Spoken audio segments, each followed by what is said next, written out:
Welcome to the Empowered Birth Series, where I go deep into everything you need to know to plan and get your empowered, true natural birth. And today's topic is all on the 3 things that you really need to know when it comes to planning your natural birth. Because, we get a lot of information and we go and look into the mom groups, or we're looking at books and we're looking at classes to try to tell us how to have a natural birth. After all, you don't want a C-section. You don't want an induction. You want your body to ideally birth without any medical intervention. You don't want it to be very painful. You don't want labor to take forever. And you want to be able to come out the other side without any complications. A healthy baby is not all that matters. Healthy moms matter too. Unfortunately, our medical system and birth culture has skewed more to the side of inductions and C-sections and birth not working. So you may be thinking that this is an inevitable outcome and you're trying your best to just navigate this. You're scared. You're terrified that birth isn't going to work for you. Well, let me just tell you that with the empowered birth method and what I've taught all of my clients, a lot of these moms had the odds stacked against them. They had previous C-sections. They were labeled high risk. Some of them even had chronic health issues like high blood pressure, diabetes, gestational diabetes, even a history of preeclampsia. And they still went on to have a completely true natural birth experience that they otherwise would not have had if they hadn't learned what I teach inside of these videos, inside my master classes, inside of my guides, inside my book, Your Empowered Birth, and inside my program, Your Empowered Birth Academy, as well as my premium coaching that I take on 1 or 2 clients. Sometimes I do a group program, and they get the information that way. So recognizing that the empowered birth method really is the key to getting that true natural birth, and also recognizing that I'm giving this information to you without any attachment. You don't have to pay me if you don't want to, because information is free. You only pay for access to me. So you can ask your questions. You can send in your emails and ask a question. If you do want more direct support from me and you don't want it to take 3 to 5 business days, but 1 to 2, then I encourage you to sign up for the Empowered Birth newsletter. You can get more information about that by going to empoweringmomsbirth.com/start guide, which will then give you the overview of the entire empowered birth system, the mistakes you're making as a first-time mom, a seasoned mom, a VBAC mom, what the difference between true natural birth is versus natural birth perpetuated within the medical system and our birth culture, because a true natural birth is the physiological process of birth. When you think, I'm just going to show up and I'm going to birth my baby and it will be all okay. And as my friend Jenny found out, who is also the founder of the Birth House Network and Empress Birthworks, that's not the case at all. So recognizing that there's a difference between true natural birth and natural birth perpetuated in our medical system and in our birth culture, we then come to today's topic again, which is the 3 things you really need to know when it comes to true natural birth. Because again, I don't want you to get tricked.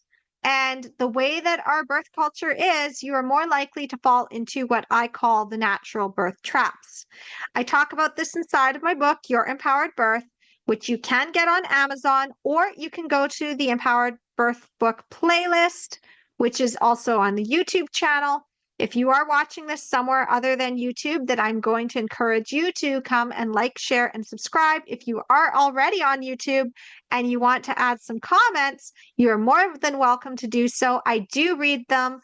I don't get back to them right away. So if you really have a burning question, I encourage you to email me, hello@empoweringmomsbirth.com, or just go to the Empowered Birth Start Guide.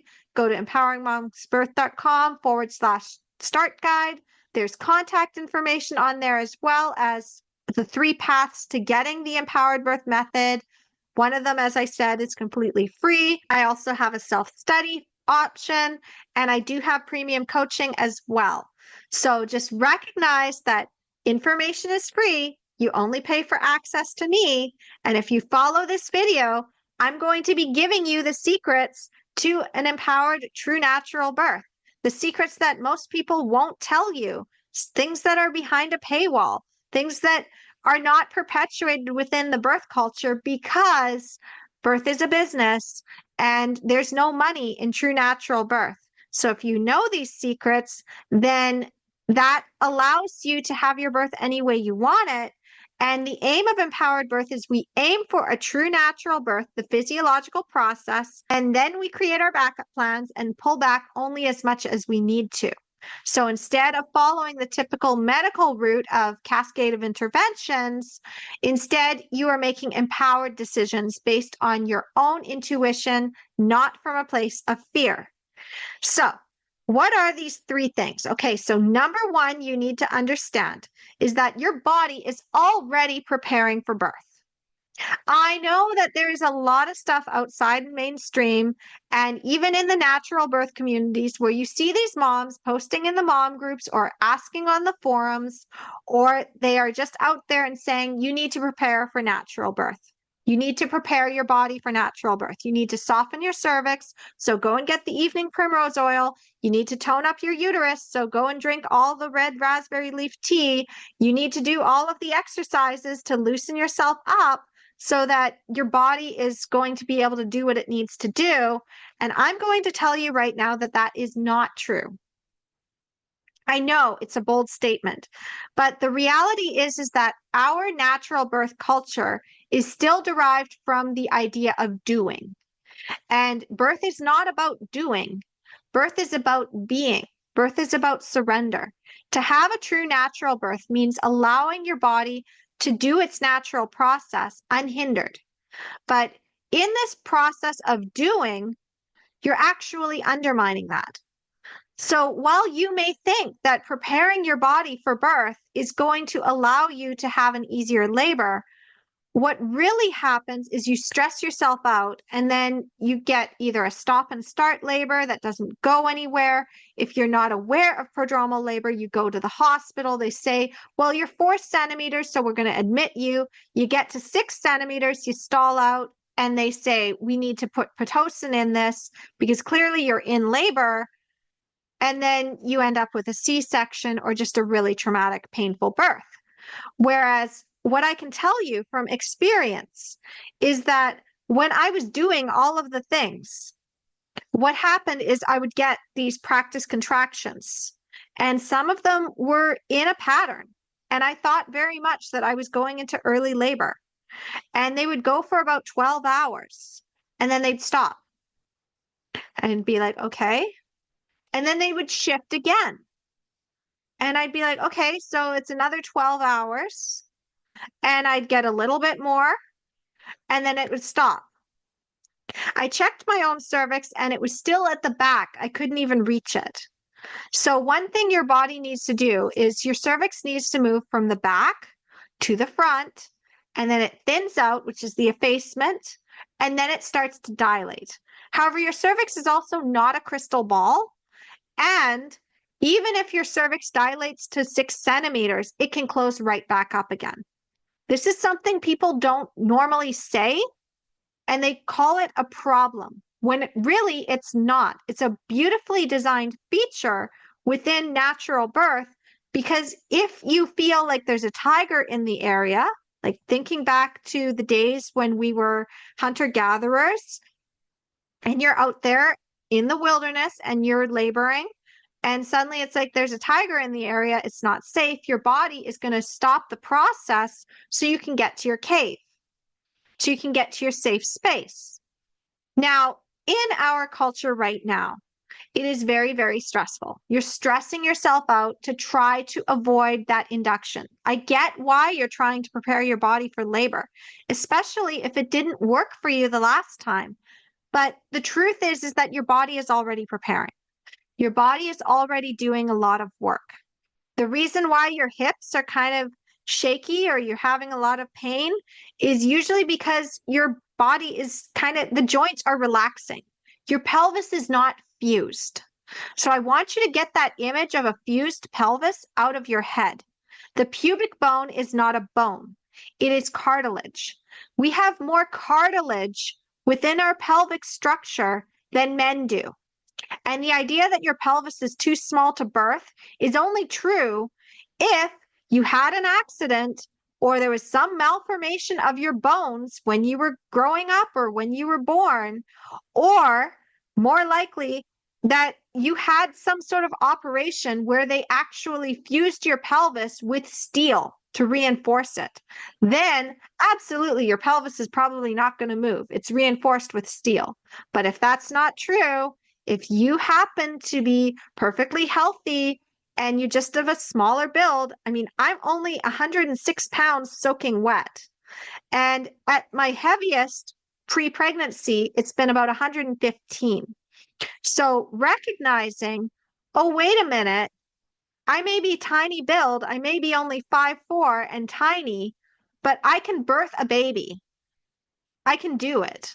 My babies were almost 8 pounds. They had very big heads, and I still birthed them. And I did it without any medical intervention. So recognizing that there are moms that are tiny and birth 10-pound babies with no problems. And you need to also recognize that the pelvis is beautiful. There is a video that I sometimes show my clients, and I also share it. So if you do want to know where the link is, you can always reach out to me. Again, hello@empoweringmomsbirth.com. I do have a resource library available. It's not currently open to the public, but if you want to get access to it, again, you just reach out to me and I will give you the link. I'm currently in the process right now, as of recording this video, of taking those links and making sure that they all work, because some of them, of course, when you get to a certain point of 10 years of accumulating this database, things sometimes you can't access anymore. And then you have to find an alternative, find out where it went to. There's always a way to find it. So if you do want my Empowered Birth Library, again, you just reach out hello@empoweringmomsbirth.com, because information is free. You only pay for access to me. If you need me to walk you through something, that's a service. Otherwise, I'm happy to share that information. But basically what you need to understand about the female pelvis, which my friend Gloria LeMay has talked about, she's a childbirth educator, an independent childbirth educator at that. She was saying that the pelvis, there's two different types of pelvises, ample, and you can fit a pony through there, honey. So recognizing that, first of all, your pelvis is perfectly designed to birth. You do not need to do any special exercises to open it up. Your perineum is also designed to stretch. Your vagina is designed to unfold and open up.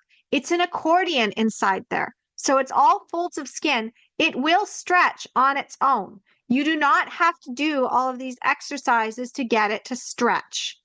The other thing you need to recognize about preparing your body, your cervix is going to soften, it's going to thin out, the baby is going to be born.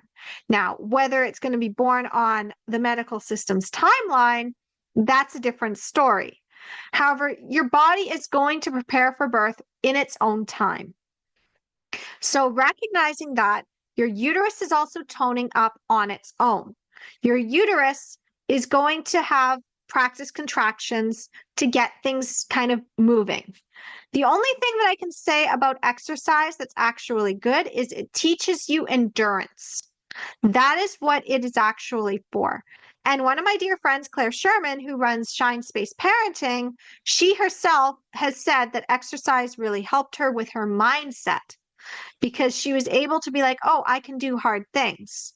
I can push through. I can do that extra minute of this cardio, or I can do an extra minute of this yoga pose, because when it came to the contraction, she'd be like, oh, I can do anything for 5 minutes. And a contraction at the most intense physiologically is about 2 minutes or less. Now, this is not the same with Pitocin contractions. So I'm just going to let you know that.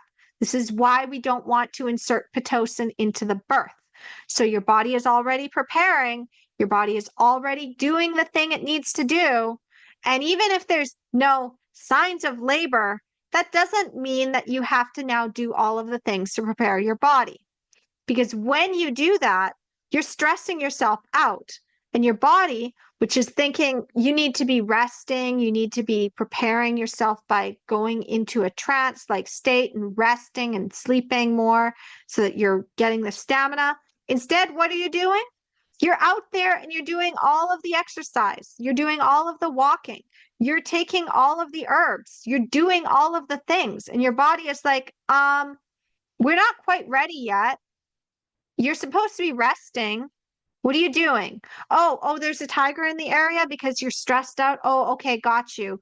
We're going to put labor on hold and we won't go back into labor until you're calm because obviously there's a tiger in the area. There's no tiger. You're just doing all of the things. So your body is already prepared to birth. And that leads to number 2. You will go into labor on your own. In fact, if you never have a C-section, you never induce, I guarantee you at some point you are going to go into labor on your own. Now, whether or not that's on the medical system's timeline, again, you can't guarantee that. Babies come in their own time. Think about this like when you've got a bouquet of flowers, a beautiful bouquet of roses or lilies, and you're sitting there and you're watching them bloom. In fact, Gloria LeMay actually had done this. She had a bouquet of, I think it was lilies, and she had them all sitting out. And then what she did is she watched them for the next few days. And some of them were tight, closed little buds, and others were already opening. And she watched them. And this bouquet, some of them were opening, and she basically talk about it in terms of dilation. She's like, they're this much, now it's this much, now it's this much. These ones are still opening. This one's still just starting to open, but recognizing that there is a range. And it's all okay. They got the same amount of sunlight, they had the same water, but they all opened at different times. Well, the same thing with birth, the same thing with your body. Your body is designed to open up. Your body is designed to go into labor, and you can't push on the outside. Yeah, it's helpful to think that you're doing something, but the fact is that your baby actually decides when it's time to be born. So there is a surfactant that is formed in the lungs that helps open up those lungs for the baby to be able to be ready to breathe on the outside. And this is the final piece before they are born. This is the preparation to be able to breathe on the outside. So if that surfactant isn't there, there is nothing triggering the uterus to start contracting. So what happens when the surfactant is there is it's like, okay, it's go time, baby's ready to breathe, time to start the contractions, let's open the cervix, let's get the baby out. But if that surfactant isn't there, and you are trying to do everything on the outside because you are approaching an arbitrary due date on the calendar, it doesn't matter how much you're doing. All you're going to do is get some contractions going. But they may just be the warning contractions telling you, hey, we're not quite ready yet, but you need to get to your cave because birth is going to be happening soon, but we're warning you, get to your cave.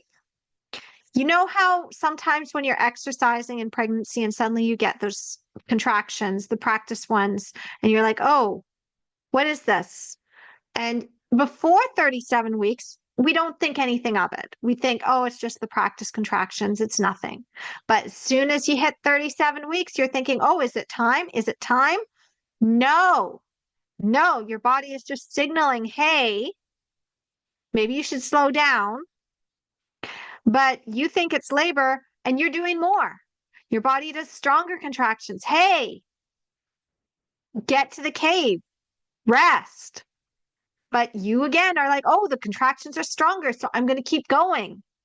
Now your body is really signaling to you, hey, is there a tiger in the area? We really need to get to our cave. And you're like, oh, these contractions are so strong. I think I'm going to call the hospital and I'm going to get admitted, or I think I'm going to call my midwife and have them come to the house. Now, your cervix can also open up before you're in active labor.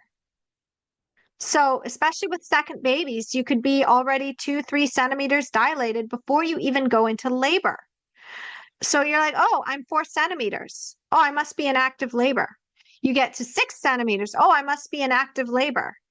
The truth is that your body is just starting to open up. It's practicing, it's stretching, and then it closes back up again. And you're like, what happened? Why did labor stall? If you're in the hospital, that's suddenly a problem. If you're at home, you have options. You can send the midwife home and say it was a false alarm and wait to call them back. Or you can try to do all of the things and then possibly end up with a home birth transfer because you're exhausted because you kept trying to do all of the things. So recognize your body is going to go into labor on its own. If you want to know more about the actual timelines of labor, then I encourage you to watch another video that I did a while back on due dates, because your due date is actually a guess date. There's a whole big thing about how the due date came to be, how you really need to be looking at the evidence for the due date, and also ultimately that it's arbitrary. And there's about 30% of the population that this doesn't even apply to them. They're going to either go past 41 weeks or they're going to go before 40 weeks. And recognizing that there's that dichotomy with all of these ranges then has you know, I will go into labor on my own.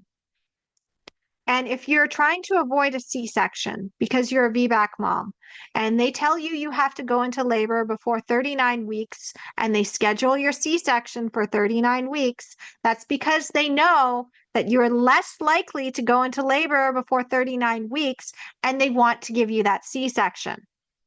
Because the whole point of scheduling the C-section is so you don't go into labor on your own. If, however, you have C-section as your backup option, what you can do is say, okay, I'm going to go into labor on my own. And if at some point I feel I need a C-section, then I'll call that in. This is the same thing if you have a breech baby or twins. You can decide at what point you want to call that in. You do not have to schedule unless there is a serious problem with the placenta where the second your cervix opens, it's going to cause all sorts of complications. This is a possibility. It's called placenta previa. And there are ways where there is a marginal one and then there's a complete one. So you need to recognize that as well. And I will be talking more about complications and understanding how to assess risk for yourself in future videos. So stay tuned. And if you have any questions, you can always reach out to me, hello@empoweringmomsbirth.com, or go to my website, empoweringmomsbirth.com/start guide to learn more about the 3 paths to getting the empowered birth method and contact information for where you want to go to get that support. Because again, I'm committed to you having an empowered birth, whether you work with me or not, whether you purchase any of my programs, whether you buy my book. It is on Amazon, and you can also listen to it inside of the Empowered Birth Book playlist. So information is free. You only pay for access to me. So finally, number 3 on our list, because this is a big one that a lot of people are afraid, because like I can go into labor on my own and I know that my body is ready to birth, but what if something goes wrong? And this is where we have this culture of fear. This is where we have a lot of problems in our medical system because fish can't see the water they swim in. And they may say, well, you can't decline this intervention because this happens and this happens and this happens, but they don't see that it was interfering with birth in the first place that led to that complication happening. One of these is actually cutting the perineum. The reason why babies now had their lungs suctioned out with the little aspirator was because every mom in the 1970s and the 1960s and even in the 1980s typically had an episiotomy. And it wasn't done just as an emergency thing. This was routinely done. And the perineum actually serves a purpose of squeezing the mucus out of the baby's nose passages as it's coming through the birth canal. So when you cut the perineum, you are screwing with that process. Even something as simple as that can screw with the process. Another thing that a lot of people are talking about is like the Pitocin for postpartum hemorrhage. You need to have Pitocin in order to avoid postpartum hemorrhage. But the truth is that at one point, the medical system, and even within the birth culture itself, they would clamp the cord and cut the cord immediately to save the bed linens. This was originally why it was done. It was you cut the cord, you get the placenta out, it saves the bed linens. But a lot of moms would bleed out. And it makes sense because the placenta needs to be attached to the baby to transfer 1/3 of blood volume after birth. This is why you don't want delayed cord clamping. You want optimal cord clamping. So when you're saying, I don't want anybody to touch the placenta, that protects you. But the medical system has also been in a culture where they would clamp the cord, they would cut the cord, they would take the baby away. The baby was usually groggy and lethargic because the moms were drugged up on scopolamine and Demerol when they moved birth to the hospital. This was the original twilight sleep era. So these babies were groggy and they couldn't breastfeed. And they didn't bring baby to mom to breastfeed for 12 hours after the birth. Mom was also completely unconscious. So an episiotomy was cut and baby was dragged out with forceps. So the baby was dragged out. It wasn't a natural physiological process. And then they'd pull the cord to get the placenta out because it's not needed anymore. And this would cause bleeding to happen because the placenta is not meant to be pulled. You need to wait for it to actually come out itself. And at that point, when you have that little tiny gush of blood, you need to recognize if you don't feel dizzy, it's not too much. If you start to feel dizzy, you can then call in the Pitocin and be like, you know what? I think I'd like this now. But you don't have to be hooked up to an IV and you don't have to automatically have a medically managed third stage. You just don't. So recognizing you wait for white, now all of the blood volume is transferred to your baby. That's perfect. They've got their iron stores. Now the placenta is also not needing to function anymore. It's done its job. It's been pulsating. It's done its job. So now what's going to happen is it's going to start to detach because the uterus is going to contract because you're also putting your baby to the breast. And this signals the uterus to contract because the baby is now on the outside. If you have baby skin to skin, then they're also doing the step reflex on your belly, and that helps the uterus contract. Yes, you do not have to have that fundal massage where they're basically kneading you like bread dough. So understanding that all of these complications tend to arise when we mess with birth, and you can read more about that inside Rachel Reed's book, Reclaiming Childbirth as a Rite of Passage. There are other books I would suggest as well, Home Birth on Your Own Terms by Heather Baker, and of course the classic Ina May's Guide to Childbirth, all basically follow the physiological birth model. Unfortunately, we also have the birth culture of fear that counteracts this model and the medical system that is controlling, and you don't see that actually all of these issues, these complications, the things that go wrong are less likely to go wrong in a physiological birth and even with a home birth. We just don't see it. So we're being told by our culture, by the medical system, birth is dangerous. I see a lot of these issues, but they don't see what's really going on behind the curtain. And yeah, maybe 10 to 15%, maybe even less than that, there might be times where you need to call in medical intervention. That's what it's there for. However, we don't have to just hit everything on the head with a hammer if you need just a screwdriver. So recognizing that the medical system is doing things one way, the natural birth community is doing them another way, and you're caught in the middle.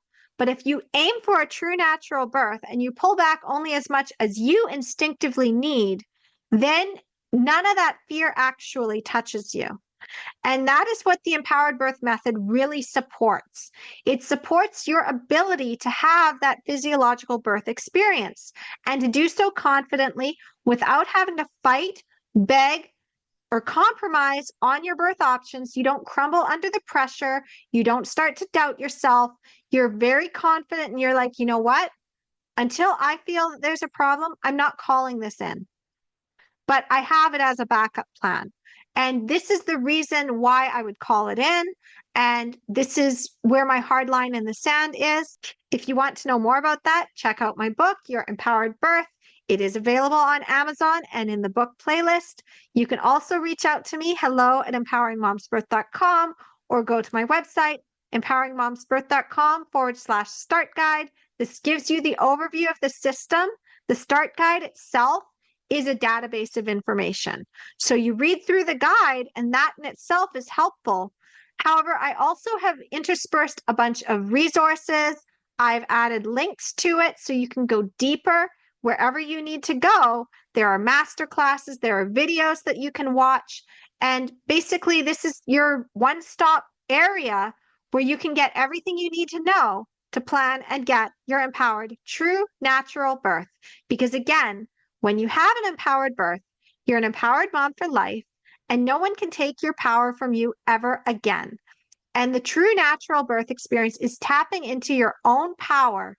And if you're robbed from that experience, it can show up with you feeling less confident in your body, detached from your baby, detached from your partner. Birth trauma really sucks. There are so many things that birth trauma basically infiltrates, and it strips you of your agency. It strips you of your power. It strips you of your confidence. I noticed this myself with the difference between my two births. I had a positive birth with my first baby. However, I also had a lot of my agency and power stripped from me. And with my second, I reclaimed that. And after that moment, I was like, I can do anything now. Nobody is ever putting me back in that box. I can do anything. And that is where the empowered birth method and the empowered birth movement really became a dream for me. And then I used my same system of the 5 pillars of empowered birth to basically create that, to create the empowered birth community, to become a coach, to become a childbirth educator, to write my book, to create my program, Your Empowered Birth Academy, and to put out these videos. So again, when you have an empowered birth, you are an empowered mom for life, and nobody can take your power away from you again. Okay, so now let's quickly recap on what you just learned, because I know that I gave you a lot. And I want you to really recognize and take notes if you need to, because again, these master classes are free. So number one, you need to understand is your body is already preparing for birth.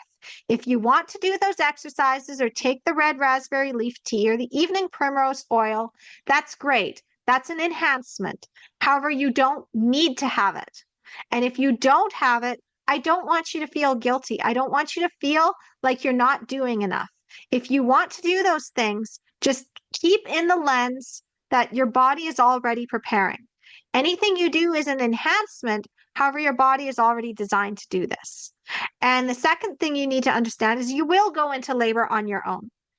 You don't have to worry about these arbitrary timelines. In fact, if more moms started standing up to the medical system and saying, no, actually, I'm not going to have this induction, that would shift the birth culture. If more moms started speaking up in the mom groups and saying, I'm not going to induce, that would shift the birth culture. Everything is based on supply and demand. And right now, we are in a culture of doing. We are in a culture of impatience. We are in a culture of fear.